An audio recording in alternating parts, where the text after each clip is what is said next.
ഞാൻ കോട്ടപ്പുറം രൂപതയിലെ Koottukad little flower ദേവാലയത്തിൻ്റെ വികാരിയായി സേവനം ചെയ്തുകൊണ്ടിരിക്കുകയാണ്.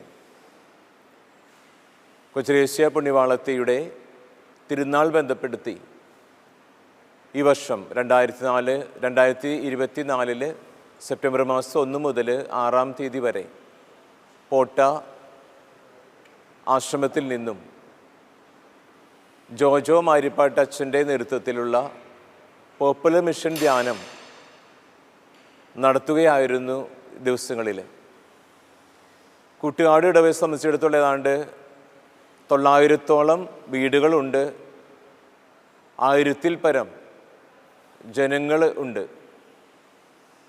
ഏതാണ്ട് 28 കുടുംബ സമ്മേളനങ്ങളാണ്, 28 കുടുംബ യൂണിറ്റുകളാണുള്ളത്. ഈ ഇടവയെ സംബന്ധിച്ചിടത്തോളം ഒരു ഗ്രാമീണ ശൈലിയിൽ കടന്നു പോകുന്നവരാണ്.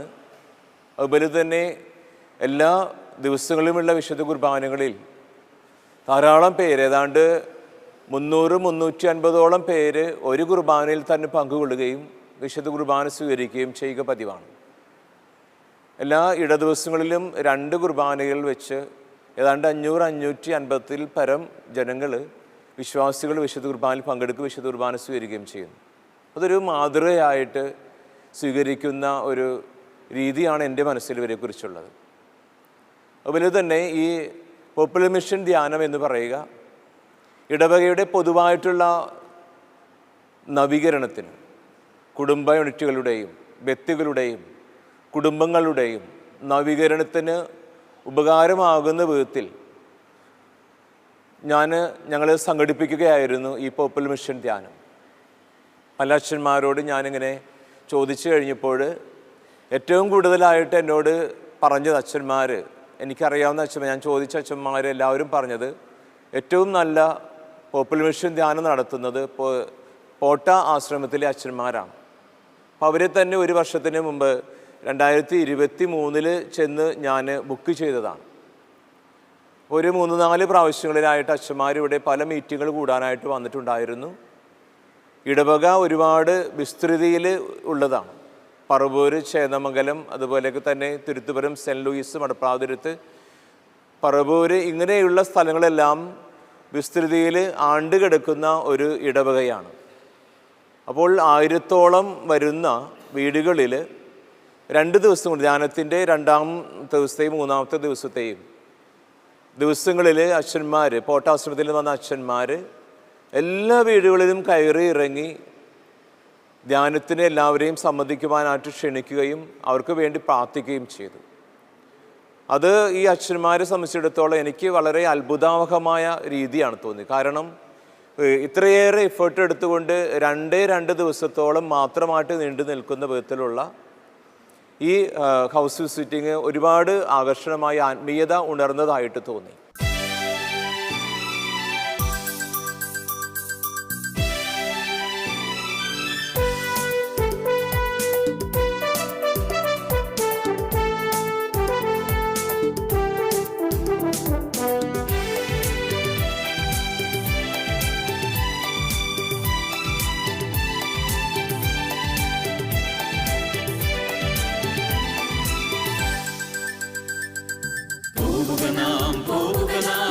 യേശുവിന്റെ പിന്നാലെ അടിവച്ചണിയായി യേശുവിന്റെ പിന്നാലെ പോവുക നാം യേശുവിന്റെ പിന്നാലെ സ്നേഹത്തിന്റെ പതാകയുമേന്തി യേശുവിന്റെ പിന്നാലെ പോവുക നാം യേശുവിന്റെ പിന്നാലെ വിശ്വാസത്തിൻ ദീപവുമേന്തി യേശുവിന്റെ പിന്നാലെ.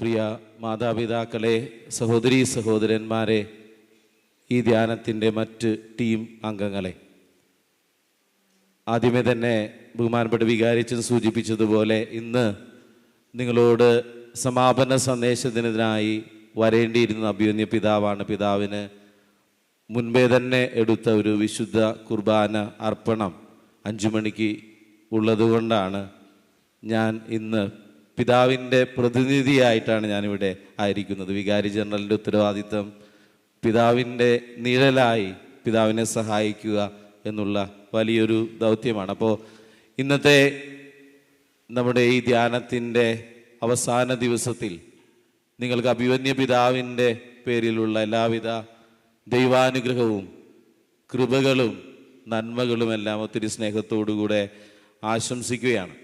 ഞാൻ പെട്ടെന്ന് ഈ വഴിയിലൂടെ ഇങ്ങനെ കടന്നു വന്നപ്പോൾ എൻ്റെ മനസ്സിലേക്ക് കടന്നു വന്ന ഒരു ചിന്ത ഞാൻ പങ്കെടുത്ത ഒരു പോപ്പുലർ മിഷൻ ധ്യാനത്തെക്കുറിച്ചായിരുന്നു.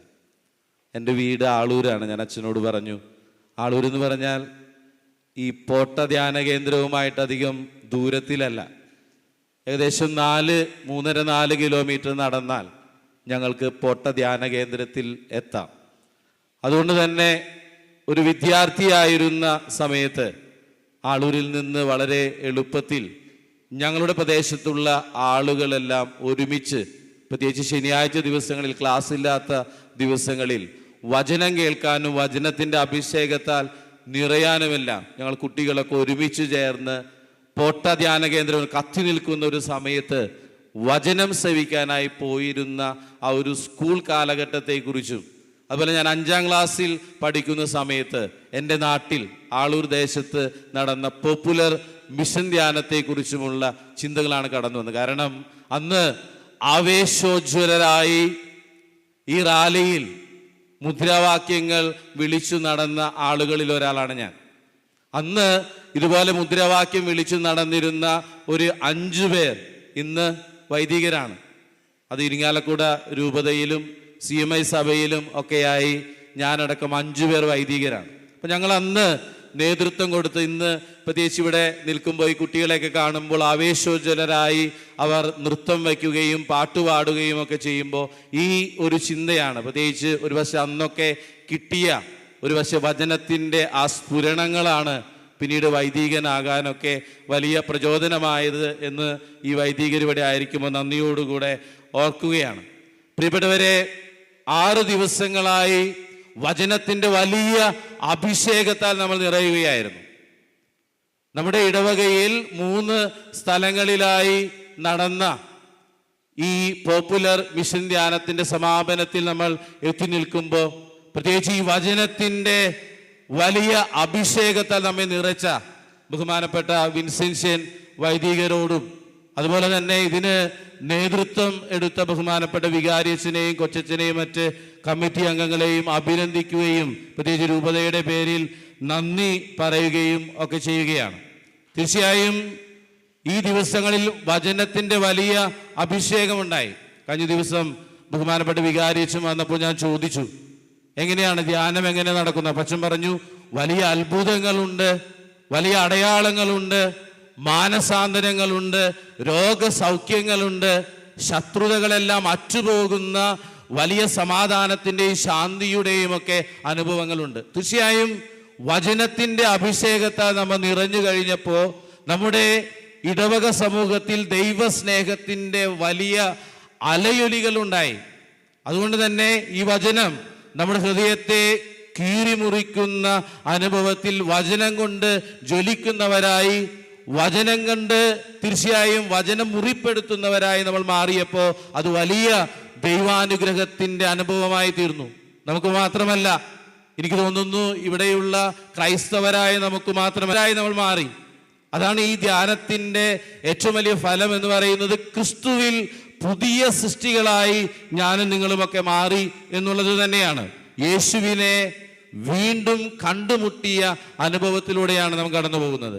ഒരുപക്ഷെ നമ്മുടെ ആത്മീയ ജീവിതത്തിൽ, വിശ്വാസ ജീവിതത്തിൽ മാന്യം സംഭവിച്ചു പോയിട്ടുണ്ടെങ്കിൽ, വ്യക്തിബന്ധങ്ങളിൽ വിള്ളലുകൾ വന്നു പോയിട്ടുണ്ടെങ്കിൽ, വചനം നമ്മളെ സുഖപ്പെടുത്തി കൂടുതൽ കരുത്തുള്ളവരാക്കി മാറ്റിയ അനുഭവത്തിലൂടെയാണ് നമ്മൾ ഇന്ന് കടന്നു പോകുന്നത്. ആർച്ച് ബിഷപ്പ് ഫുൾട്ടൻ ജെഷീൻ പറയുന്നൊരു കാര്യമുണ്ട്, ദൈവത്തെ കണ്ടുമുട്ടുന്നവർക്കുണ്ടാകുന്ന അനുഭവത്തെക്കുറിച്ചാണ് അദ്ദേഹം പറയുന്നത്. അതായത് അദ്ദേഹം പറയുന്നുണ്ട്, ദൈവത്തെ കണ്ടുമുട്ടുന്നവർ, യേശുവിനെ കണ്ടുമുട്ടുന്നവർക്ക് 2 തരത്തിലാണ് പ്രതികരിക്കാൻ സാധിക്കുക.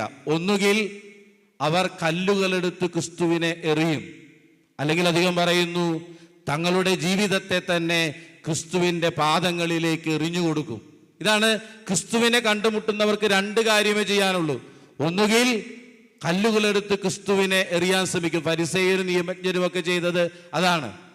മറിച്ച് മറ്റുള്ള ആളുകൾക്ക് ചെയ്യുന്നത് എന്താണ്? തങ്ങളുടെ ജീവിതത്തെ തന്നെ ക്രിസ്തുവിൻ്റെ പാദങ്ങളിലേക്ക് എറിഞ്ഞു കൊടുക്കും. ശിഷ്യന്മാർ ചെയ്തതാണ്. ശിഷ്യന്മാർ യേശുവിനെ കണ്ടുമുട്ടി യേശു അനുഭവത്തിലൂടെ കടന്നുപോയപ്പോൾ തങ്ങളുടെ ജീവിതത്തെ തന്നെ അവർ യേശുവിൻ്റെ പാദങ്ങളിലേക്ക് എറിഞ്ഞു കൊടുത്തു. അതുകൊണ്ട് തന്നെയാണ് ക്രിസ്തുവിന് വേണ്ടി തങ്ങളുടെ ജീവിതം തന്നെ ഹോമിക്കാൻ അവർ തയ്യാറായത്. ധീരരായ രക്തസാക്ഷികളായി അവരൊക്കെ മാറിയത്. അപ്പൊ പ്രിയപ്പെട്ടവരെ, ഈ ക്രിസ്തു അനുഭവം എന്നെയും നിങ്ങളെയും ഒക്കെ നയിക്കേണ്ടത് ഈ ഒരു അനുഭവത്തിലേക്കാണ്. ക്രിസ്തുവിന് വേണ്ടി നമ്മുടെ ജീവിതത്തെ തന്നെ അവിടുത്തെ പാദങ്ങളിലേക്ക് എറിഞ്ഞു കൊടുക്കുന്ന അനുഭവത്തിലൂടെ കടന്നു പോകാൻ എനിക്കും നിങ്ങൾക്കുമൊക്കെ കഴിയണം. അതാണ് ഈ ധ്യാനത്തിലൂടെ എനിക്കും നിങ്ങൾക്കുമൊക്കെ ലഭിക്കുന്ന ഏറ്റവും വലിയ അനുഭവം. അത് ആത്മാവിലുള്ള ജീവിതമാണ്, വിശുദ്ധിയിലുള്ള ജീവിതമാണ്. നമ്മൾ മറന്നു പോകേണ്ടാത്ത ഒരു കാര്യമാണ്. കൊറിന്തോസുകാർക്ക് എഴുതിയ 2-ാമത്തെ ലേഖനം 5-ാം അധ്യായം 17-ാമത്തെ തിരുവചനത്തിൽ അപ്പോസ്തലൻ ഓർമ്മിപ്പിക്കുന്നുണ്ട്, ക്രിസ്തുവിലായിരിക്കുന്നവൻ പുതിയ സൃഷ്ടിയാണ്. ക്രിസ്തുവിലായിരിക്കുന്നവൻ പുതിയ സൃഷ്ടിയാണ്. പഴയത് കടന്നുപോയി, പുതിയത് വന്നു കഴിഞ്ഞു എന്ന് നമ്മൾ ഓർമ്മിപ്പിക്കുന്നുണ്ട്. നമ്മൾ ക്രിസ്തുവിൽ പുതിയ സൃഷ്ടികളായി ഇന്ന് മാറിയിരിക്കുന്നു. എഫേസോസുകാർക്ക് എഴുതിയ ലേഖനത്തിൽ അപ്പോസ്തലൻ ഓർമ്മിപ്പിക്കുന്ന 4-ാം അധ്യായം 24-ാമത്തെ തിരുവചനത്തിൽ ഓർമ്മിപ്പിക്കുന്നുണ്ട്, യഥാർത്ഥമായ വിശുദ്ധിയിലും നീതിയിലും ദൈവത്തിന്റെ സാദൃശ്യത്തിൽ സൃഷ്ടിക്കപ്പെട്ട പുതിയ മനുഷ്യരെ നിങ്ങൾ ധരിക്കുവിൻ. പുതിയ മനുഷ്യരെ ധരിക്കുവിൻ എന്ന് ക്രിസ്തു പൗലോസ് അപ്പോസ്തലനിലൂടെ നമ്മളെ ഓർമ്മിപ്പിക്കുന്നുണ്ട്. പ്രിയപ്പെട്ടവരെ, തീർച്ചയായും ഒരുപാട് തീരുമാനങ്ങൾ എടുത്തു. പഴയ ജീവിതത്തെ നമ്മൾ ഉരിഞ്ഞു മാറ്റി പുതിയ ആത്മീയ കരുത്തോടുകൂടെ നമ്മൾ മുന്നോട്ട് പോകാൻ ചിന്തിക്കുമ്പോൾ ഒരു കാര്യം മറന്നു പോകരുത്.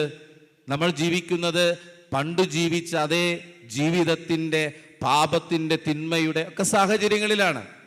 നമ്മൾ ജീവിതത്തിൽ പുതിയ മനുഷ്യരായി പുതിയ തീരുമാനങ്ങൾ എടുത്തു നമ്മൾ ഇനി കടന്നു പോകുന്നത് നമ്മുടെ പഴയ വീട്ടിലേക്ക് തന്നെയാണ്. പഴയ അമ്മായിയമ്മ തന്നെയാണ്, പഴയ മരുമകൾ തന്നെയാണ്, പഴയ അപ്പൻ തന്നെയാണ്, പഴയ അമ്മ തന്നെയാണ്, പഴയ മക്കൾ തന്നെയാണ്. നമ്മൾ ആരും മാറിയിട്ടില്ല. അപ്പോൾ ഇതേ സാഹചര്യത്തിലേക്ക് തന്നെയാണ് നമ്മൾ നടന്നു പോകുന്നത്. അതുകൊണ്ട് തന്നെ നമുക്കുണ്ടാകേണ്ടത് ആത്മാവിൻ്റെ കരുത്താണ്. ആത്മാവിൻ്റെ കരുത്തുണ്ടാകണം. കാരണം പിശാച് എപ്പോഴും നമ്മളെ പിന്തുടരുന്നുണ്ട്, തിന്മയുടെ ശക്തി നമ്മളെ പിന്തുടരുന്നുണ്ട് എന്നുള്ളൊരു ചിന്ത നമുക്കുണ്ടാകണം. പത്രോസിന്റെ 1-ാമത്തെ ലേഖനം 5-ാമത്തെ അധ്യായം 8-ാമത്തെ തിരുവചനത്തിൽ പത്രോസ് ഓർമ്മിപ്പിക്കുന്നുണ്ട്, നിങ്ങളുടെ ശത്രുവായ പിശാച് അലറുന്ന സിംഹത്തെ പോലെ നിങ്ങളെ ആരെ വിഴുങ്ങണം എന്ന് ചിന്തിച്ച് അലഞ്ഞു നടക്കുകയാണ്. അതായത് പിശാച് അലഞ്ഞു നടക്കുകയാണ്. തീർച്ചയായും സാത്താനുണ്ട്, തിന്മയുടെ ശക്തിയുണ്ട്. അച്ഛന്മാർ തീർച്ചയായും പറഞ്ഞിട്ടുണ്ടാകും. അതുകൊണ്ടാണ് ജോൺ പോൾ രണ്ടാമൻ പാപ്പ പറഞ്ഞ വളരെ പ്രസക്തമായ ഒരു കാര്യമുണ്ട്, നിങ്ങൾ സാത്താന്റെ അസ്തിത്വത്തിൽ വിശ്വസിക്കുന്നില്ല എങ്കിൽ നിങ്ങൾ ബൈബിളിൽ വിശ്വസിക്കുന്നില്ല. കാരണം സാത്താനുണ്ട്, ബൈബിള് തന്നെ നമുക്കതിന് തെളിവ് നൽകുന്നുണ്ട്.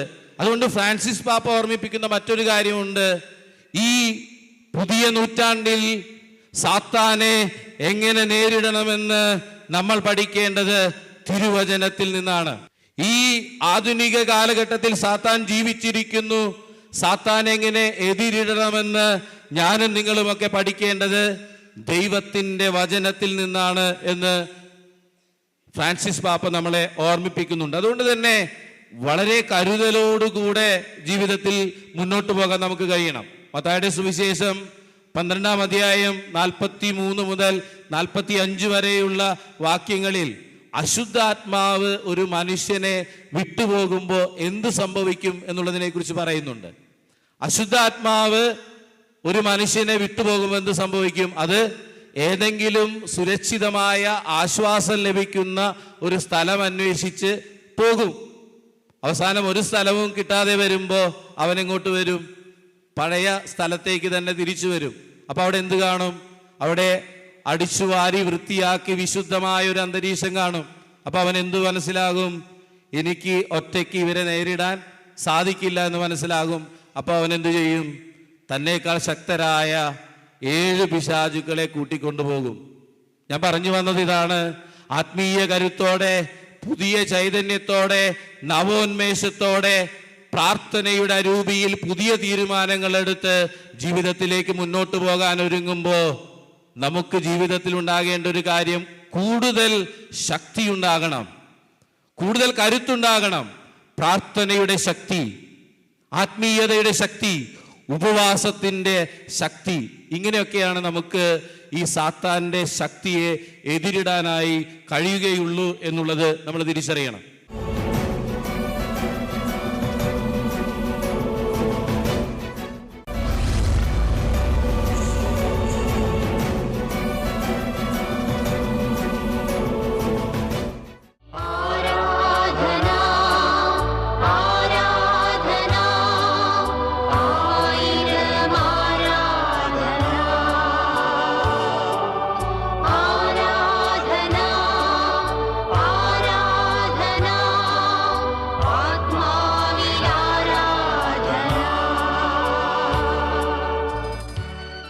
കണ്ണു തുറന്ന ദിവ്യകാരുണ്യ ഈശോയെ നോക്കാം.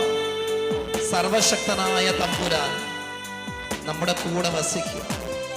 നമ്മൾ കേട്ടല്ലോ, ജീവിതത്തിന്റെ കഴിഞ്ഞ കാലഘട്ടത്തെ കുറിച്ച് പറഞ്ഞ് നിരാശപ്പെട്ടുകൊണ്ടിരിക്കാൻ ഇനി സമയമില്ല. ആയുസ്സിന്റെ പകുതി ചിലപ്പോൾ നമ്മൾ നഷ്ടപ്പെടുത്തി കളഞ്ഞിട്ടുണ്ട്.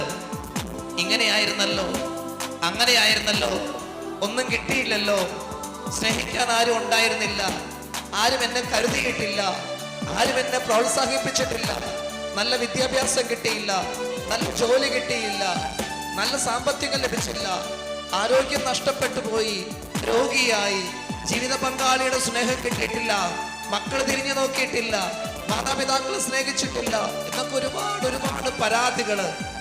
ഇനി ആ പരാതിക്ക് അവസരമില്ല. ഒരു ഗോകുലമിഷ ധ്യാനം കൂടി അതിന്റെ സമാപന മണിക്കൂറില. പ്രിയപ്പെട്ട സഹോദര സഹോദരി, കഴിഞ്ഞ കാലഘട്ടത്തിന്റെ വിഴുപ്പ് ചുമക്കാൻ ഇനി നിനക്ക് അവകാശമില്ല. കഴിഞ്ഞ കാലഘട്ടത്തിന്റെ വിഴുപ്പ് ചുമക്കാൻ നിനക്ക് ഇനി അവകാശമില്ല. ഒരുപക്ഷെ ജീവിതത്തിലെ ഇടറിപ്പോയ നിമിഷങ്ങള്, പതറിപ്പോയ സമയങ്ങള്, തകർച്ചയുടെ പടുകുഴിയിലേക്ക് വീണ് പോയിട്ടുണ്ടാകാം. പക്ഷെ ഇനി അത് ഓർത്തിരിക്കാൻ ദൈവം ആഗ്രഹിക്കുന്നില്ല. ദൈവം പറയാ, മകനെ മകളെ, ജീവിതത്തിലെ തകർന്നവരും എന്നോട് ചേർന്ന് നിന്ന് എന്റെ കരം പിടിച്ച് ജീവിതത്തെ വിജയിപ്പിച്ചെടുത്തത് എണ്ണിയാ തീരാത്തതാ. അങ്ങനെയെങ്കിൽ എന്തുകൊണ്ട് നിനക്കായിക്കൂടാ? ഇതാ ദൈവം ചോദിക്കണത്. ഇവിടെ ഒരു ദേവാലയം ഉണ്ടല്ലോ, ഇവിടെ ഒരു പരിശുദ്ധ സക്രാരി ഉണ്ടല്ലോ, നിന്റെ കാത്ത് ഞാൻ ഇവിടെ ഉണ്ടല്ലോ. ഇതാണ് യേശു പറയുന്നത്. നിങ്ങൾക്കൊരു ഇടവകയുണ്ടല്ലോ, ഒരു ദേവാലയം ഉണ്ടല്ലോ, ഒരു സക്രാരി ഉണ്ടല്ലോ, നിങ്ങളെ കാത്ത് ഞാൻ ഇവിടെ ഉണ്ടല്ലോ. പിന്നെ നീ എന്തിന് ആകുലപ്പെടണം? നീ എന്തിന് ആകുലപ്പെടണം? നിന്റെ ജീവിതം എനിക്ക് തരുക.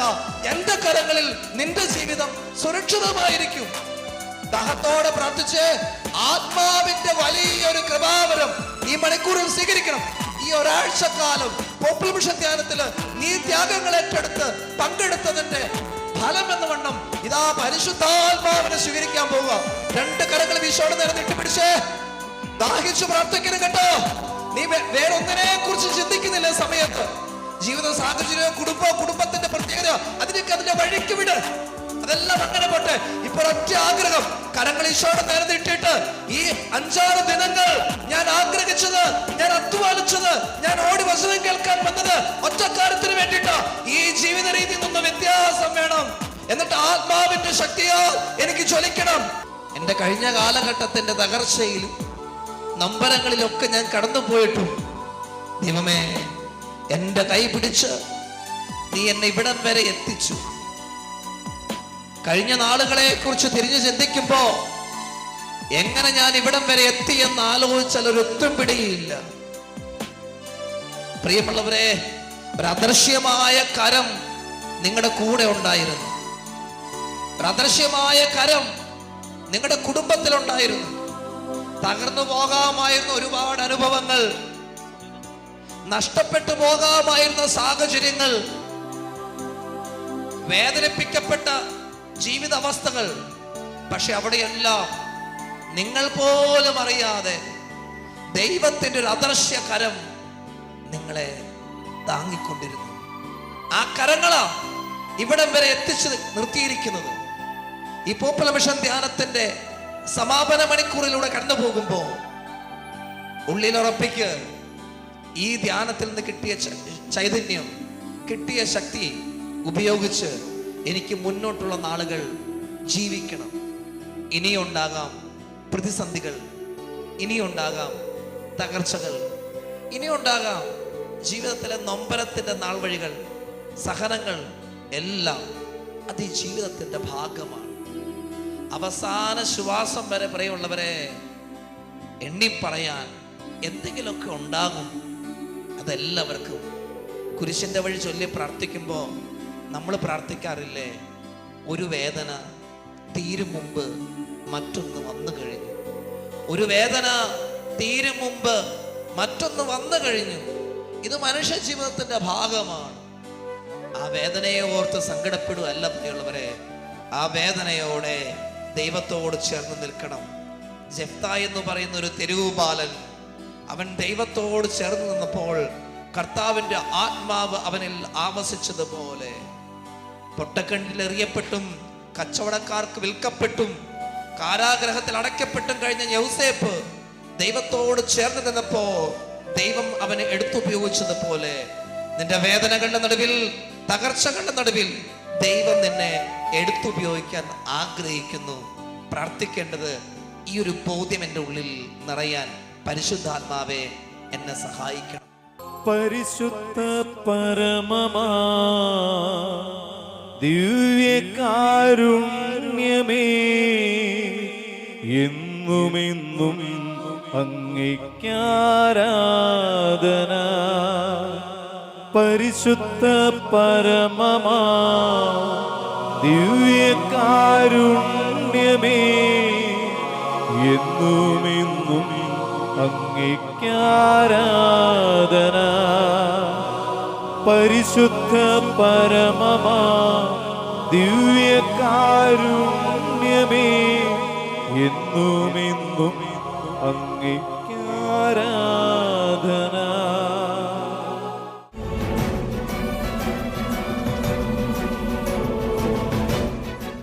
എൻ്റെ പേര് Shaji Kuruppassery, Koottukad little flower church ഇടവകാംഗം 24-ാം നമ്പർ വിശുദ്ധ കൊച്ചു ത്രേസ്യ യൂണിറ്റിൻ്റെ പ്രസിഡൻറ്റും. കൂട്ടുകാട് ഇടവകയിൽ നടന്ന പോപ്പുലർ മിഷൻ ധ്യാനത്തിൻ്റെ 6 ദിവസത്തെ കൺവീനറായിട്ട് പ്രവർത്തിക്കാനും എനിക്ക് അവസരം ലഭിച്ചു. ഈ 6 ദിവസം നടന്ന ഈ പോപ്പുലർ മിഷൻ ധ്യാനത്തിൽ ഇടവകാംഗങ്ങളെല്ലാവരും ആത്മീയമായി നല്ലൊരു ഉണർവ് ലഭിച്ചതായിട്ട് അറിയിച്ചു. ഈ ആത്മീയ ഉണർവ് അവരുടെ തുടർന്നുള്ള ജീവിതത്തിലും കണ്ടിന്യൂ ചെയ്യാനാണ് അവർ ആഗ്രഹിക്കുന്നത്.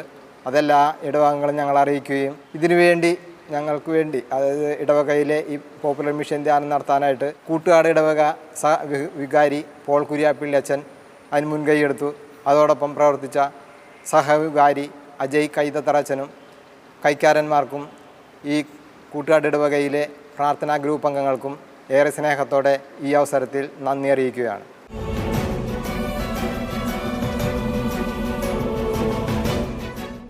Praise Lord.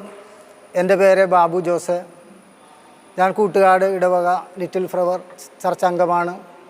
പ്രിയപ്പെട്ടവരെ, ഇടവകയെ മൊത്തം ഇളക്കി മറിക്കുന്ന ഒരവസ്ഥയായിരുന്നു ഈ ധ്യാന ദിവസങ്ങൾ.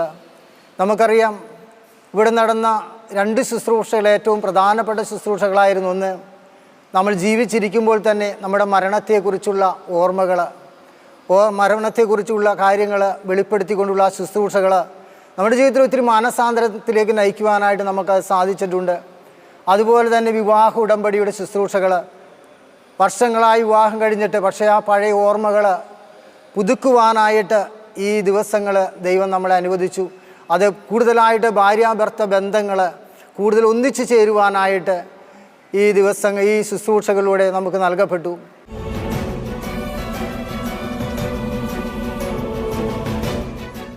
എൻ്റെ പേര് ലിസ്യു ജോബ്. ഞാൻ കൂട്ടുകാട് ലിറ്റിൽ ഫ്ലവർ ചർച്ച് ഇടവകാംഗമാണ്. ഞാനിവിടെ യുവജനങ്ങളുടെ പ്രതിനിധിയായിട്ടാണ് നിൽക്കുന്നത്. ഇവിടെ കാറ്റഗിസം ടീച്ചറാണ്. അപ്പോൾ ഈ ഒരാഴ്ച കാലത്തോളം ഞങ്ങളുടെ ഇടവകയിൽ നീണ്ടു നിന്ന പോപ്പുലർ മിഷൻ ധ്യാനം വളരെ നല്ലൊരു ആത്മീയ നിറവാണ് എല്ലാവരിലേക്കും നിറച്ചത്. വിവിധ വചന ശുശ്രൂഷകളിലൂടെയും അതുപോലെ തന്നെ ക്ലാസ്സുകളിലൂടെയും അച്ഛൻ ജീവിതത്തെക്കുറിച്ചുള്ളൊരു ഉൾക്കാഴ്ച ഞങ്ങൾക്ക് പകർന്നു തന്നു. അപ്പോൾ ഇതുവരെ നമ്മൾ ചിന്തിക്കാത്ത തലത്തിൽ കൂടെയൊക്കെ അച്ഛൻ നമ്മളെക്കുറിച്ച് ചിന്തിപ്പിച്ചു. അത് ജീവിതത്തെക്കുറിച്ച്, ജീവിതം എങ്ങനെയാണ് എന്നുള്ളതിനെക്കുറിച്ചുള്ളൊരു നല്ലൊരു അവബോധമാണ് നമ്മുടെ യുവജനങ്ങൾക്കിടയിലും ഉണ്ടായത്. അപ്പോൾ ഈ ഒരു ആത്മീയ നിറവ് എല്ലാവരിലും, ധ്യാനം കൂടിയ എല്ലാവരിലും ഉണ്ടായി എന്ന് ഞാൻ കരുതുന്നു. ഈ ഒരു നിറവ് എല്ലാവരിലും നിറഞ്ഞു നിൽക്കട്ടെ എന്നും നിലനിൽക്കട്ടെ എന്നും ആഗ്രഹിക്കുന്നു, പ്രാർത്ഥിക്കുന്നു. അപ്പോൾ ഈ ഒരു പോപ്പുലർ മിഷൻ ധ്യാനം ഇവിടെ സംഘടിപ്പിച്ച ഞങ്ങളുടെ ഇടവക വികാരി പോൾ കുര്യാപ്പള്ളി അച്ഛനും കോർഡിനേറ്റേഴ്സിനും ഒത്തിരി സ്നേഹത്തോടെ നന്ദി പറയുന്നു. അതുപോലെ തന്നെ ഇത്രയും നല്ലൊരു ധ്യാനം നയിച്ച ജോജോ മാരിപ്പാട്ടച്ഛനും ടീമംഗങ്ങൾക്കും വളരെ സ്നേഹത്തോടെ ഞങ്ങളുടെ പേരിലും ഞങ്ങളുടെ യുവജനങ്ങളുടെ പേരിലും കൂട്ടുകാട് ഇടവകയുടെ പേരിലുമുള്ള നന്ദി വളരെ സ്നേഹത്തോടെ അറിയിക്കുന്നു.